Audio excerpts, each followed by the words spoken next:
Beautiful good morning to class 10 biology students. Previously I have discussed with you in my audio as well as in my notes that what is reproduction, what are the type of reproduction. So I am going to start the first type of reproduction, that is asexual reproduction. As I told you that asexual means there is no involvement of sex cells or gametes and only one parent participate in this process. This is known as asexual reproduction.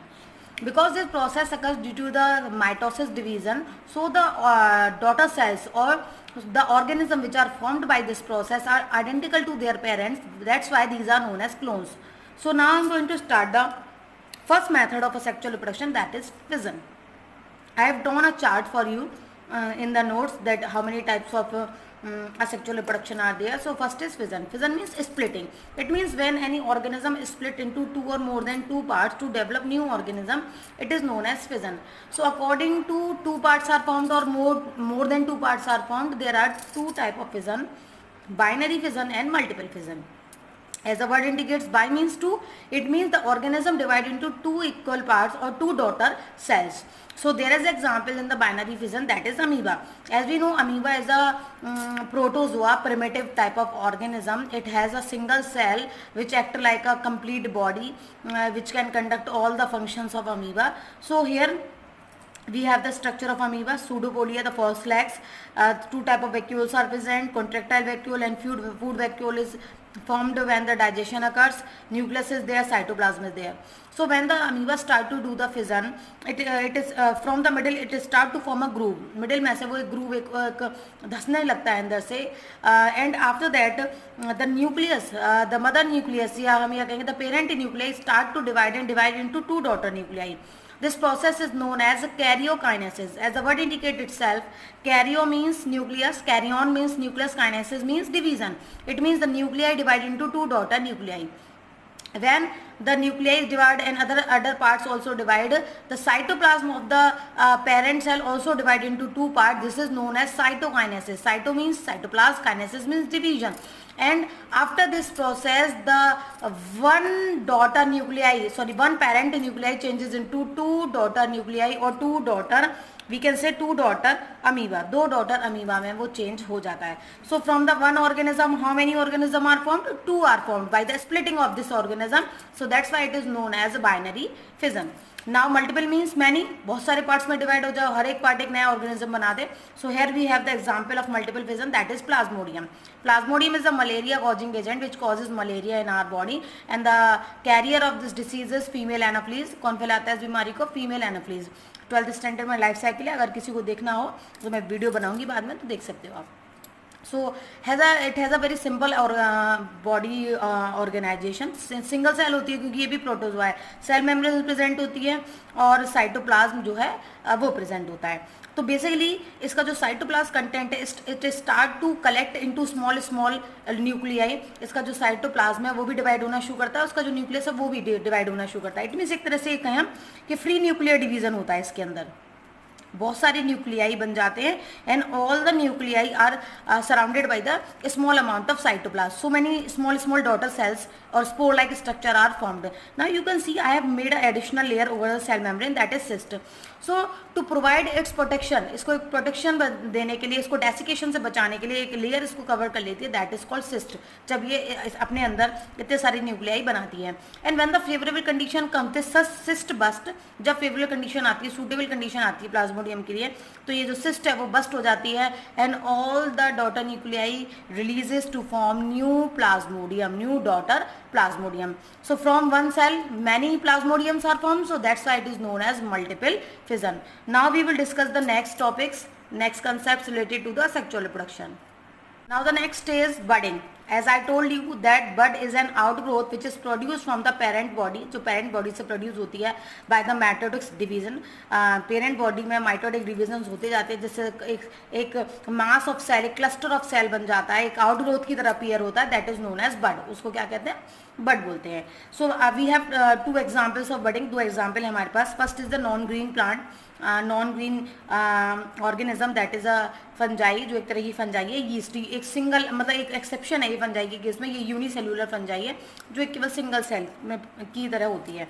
Simple एक nucleus present होता है, cytoplasm present होता है, then outgrowth which is known as bud, it start to produce on the parent cell, parent cell पर mother cell पर एक बड बनना शुरू हो जाती है। कभी कभी सिंगल बड भी बनती है, कभी कभी चेन ऑफ बड्स, बहुत सारी बड बनना शुरू हो जाती हैं। ये सारा कुछ होने के बाद में जब कंडीशन सूटेबल है, आपको ध्यान रखनी है एक बात मैं बार बार बोल रही हूँ कि स्टार्टिंग हमेशा सेक्सुअल रिप्रोडक्शन के अनफेवरेबल कंडीशन में, अनसूटेबल कंडीशन में होती है, लेकिन रिजल्ट कब आता है? सूटेबल फेवरेबल कंडीशन में। तो जब सूटेबल कंडीशन आ जाती है, दीज बड सेपरेट, ये चेन की सारी बड सेपरेट हो जाती हैं, सिंगल है तो सिंगल बड सेपरेट, डीटैचेज मीन सेपरेट हो जाती है मेन बॉडी से और एक नई ईस्ट सेल की तरह काम करना शुरू कर देती है। Now the another example is Hydra, which is the member of Coelenterata, जो Coelenterata का member है। From the side of the Hydra, Hydra के side पर एक outgrowth बनना शुरू होती है, that is known as bud, and after some time it grows into a small Hydra, आप कुछ दिनों के बाद में एक small Hydra की तरह बन जाती है, baby Hydra की तरह बन जाती है।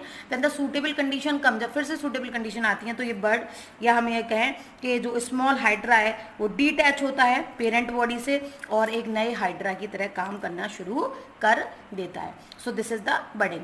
Now the next process is spore formation, and very common example is there for the spore formation. So firstly I am going to tell what is spore. The asexual reproductive unit by which can develop into a new organism, it is known as spore. So the example is rhizopus, that is also known as bread mold. आपने देखा होगा कहीं आप moisture वाली condition में bread को रख दो तो उस पर व्हाइट कलर की पहले फफूंद आना शुरू होती है जो हल्की सी फिर ब्राउन हो जाती है, फाइनली ब्लैक हो जाती है। That fungi is that mould is known as bread mould. जब आप उसको देखोगे कि थोड़ा सा उस फंगल पार्ट को उठाकर अंडर द माइक्रोस्कोप ऑब्जर्व करोगे तो आपको ये स्ट्रक्चर दिखाई देगी। किस तरह की स्ट्रक्चर होती है बेटा? जो क्योंकि because it is a fungus so it is made up of thread like structure, these thread like structures are known as hyphae, इनको हाइफी बोलते हैं। when these thread like structure interwoven together they make the structure of the hyphae, they एक complex structure बना देते हैं fungi की, that is known as mycelium. मतलब यही हाइफी मिलकर फंजाई की बॉडी बना रहे हैं जिसको कहते हैं माइसीलियम। यहाँ से स्टॉक लाइक स्ट्रक्चर या आप इसको स्पोरेंजियोफोर भी बोल सकते हो, ये अराइज होती है जिसके टिप पर स्वेलन स्ट्रक्चर्स बन जाती हैं। The swollen structures are called sporangia, इनको हम क्या कहते हैं? Sporangia. This I have shown the closed sporangia.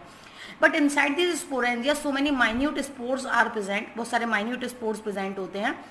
So whenever the favorable condition appears, comes, this sporangia bursts and releases the spores, and wherever they get the moisture, which is the requirement of the growth of the fungi, they start to produce and form a new mycelium. जहाँ भी इनको moisture या suitable condition मिलती है वहीं पर ये growth करके नया mycelium, नई bread mold बना देते हैं।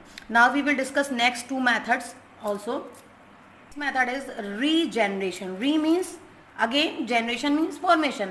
It means when any cut body part of an organism develops into a new organism, it is known as regeneration. अब मैं आपको इसके बारे में दो चीज़ें बहुत इंपॉर्टेंट बताने वाली हूँ। Regeneration is not the actual method of reproduction, कोई एक्चुअल मैथड नहीं है रिप्रोडक्शन की। Organism is not dependent on the regeneration for the reproduction purposes, but it is a extra source by which it can produce the daughter organism, जिससे daughter organisms को produce कर सकता है। So the example is the simple multicellular organism that is planaria. Okay, planaria has simple body organisation, simple एक ही तरह की cell से मिला बॉडी ऑर्गेनाइजेशन होता है। Anyhow if in any phase of the life cycle it cut by any source, if it cut into small pieces and how many pieces are there doesn't matter, कितने भी pieces में cut हो जाए। Suppose I have shown that after the cut of the body 3 pieces are prepared, so all these 3 pieces, all these 3 part develop into a new planaria. ये भी पूरे planaria में develop हो जाएगा, ये वाला पार्ट भी पूरे प्लेनेरिया में डेवलप हो जाएगा, ये वाला पार्ट भी पूरे प्लेनेरिया में डेवलप हो जाएगा। लेकिन दो चीजें यहाँ आपको बहुत ध्यान रखनी है, पहला ये एक्चुअल मेथड नहीं है रिप्रोडक्शन का, दूसरा कि बॉडी लाइफ की किसी भी फेज में हो सकता है किसी भी एक्सटर्नल सोर्स से। अब बहुत इंपॉर्टेंट क्वेश्चन जो इस टॉपिक में से आता है कि why the regeneration does not occur into the complex multicellular organism, जो रीजनरेशन है वो कॉम्प्लेक्स ऑर्गेनिज्म में क्यों नहीं हो सकता। अब ऐसे तो भाई कोई डॉग है, अगर उसकी टेल कट जाए तो हम उसकी टेल से पूरा नया डॉग बना सकते हैं, but it is not possible. Why it is not possible? The question is that The answer is that it has a simple body organization. It means body is made up of same type of cell. Or if any portion cut by any source, then that part of the cell start to divide again by the process of mitosis and form many cells by which whole body is prepared. But the complex organism are made up of different type of cells which make different tissue, different organs. Suppose अगर हम dog की बात कर रहे हैं, tail is made up of different type of cell, heart is made up of different type of cell, अलग अलग तरह की सेल से मिलकर बना हुआ है. अगर टेल उसकी कट जाती है तो हम टेल की सेल से उसकी हार्ट नहीं बना सकते, उसके लंग्स नहीं बना सकते या उसके दूसरे बॉडी पार्ट्स नहीं बन सकते. It means those organs which are made up of different type of cells and have the complex body organisation, they can not develop themself, they can not reproduce themself by the process of regeneration. Now the next method is fragmentation. It seems somehow similar to the regeneration, but actually it is not. I will tell you. Fragmentation means a body after maturation cut into fragments and every fragment develops into a new organism. It is known as fragmentation. Now this is the algae Spirogyra, which is a filamentous algae. It has a filamentous structure. Filament एक ribbon shaped structure होती है. And when this algae attains the maturity, after maturity its body cut into fragments, many fragments. I have shown 3 fragments. कितने भी fragments में टूट सकती है. And every fragment is capable to produce a new filamentous Spirogyra. एक नया Spirogyra बना सकता है. अब मैं difference बताती हूँ दोनों में. In regeneration is not the actual method of reproduction, but it is the actual method of reproduction. Regeneration can occur from in any phase of the life, but it only occurs after the maturity of the organism. ये organism की maturity के बाद ही होता है. So this is fragmentation. अब हमारा एक last रह गया इसमें, that is vegetative propagation. बहुत simple है, मैं word में ही आपको पूरा बता दूंगी. What is vegetative propagation? Vegetative, अब मैं बताती हूँ, प्लांट की बॉडी में 2 तरह के पार्ट होते हैं. एक तो होते हैं वेजिटेटिव पार्ट्स और एक होते हैं बेटा रिप्रोडक्टिव पार्ट्स. सीधा सीधा समझ में आएगा. Those which participate in the reproduction, these are known as reproductive parts. Those who do not participate in the sexual reproduction, these are known as vegetative part. These are stem, root and leaf. ये क्या सा है? Vegetative parts.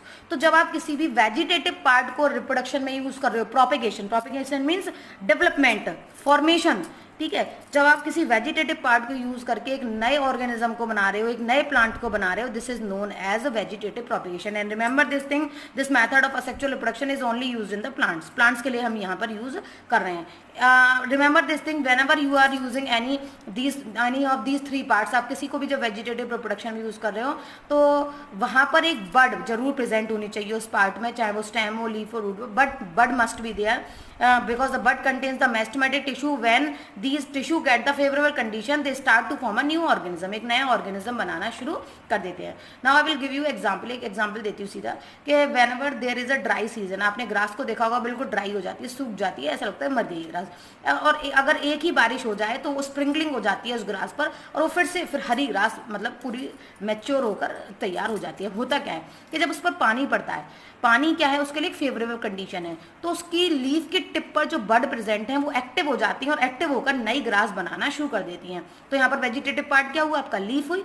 और कौन से part ने उसका development किया? बड. मतलब एसेंशियल चीज क्या है यहाँ पर कि जो भी पार्ट यूज हो रहा है वेजिटेटिव प्रोपेगेशन में, it must have the bud because the bud contains the meristematic tissue.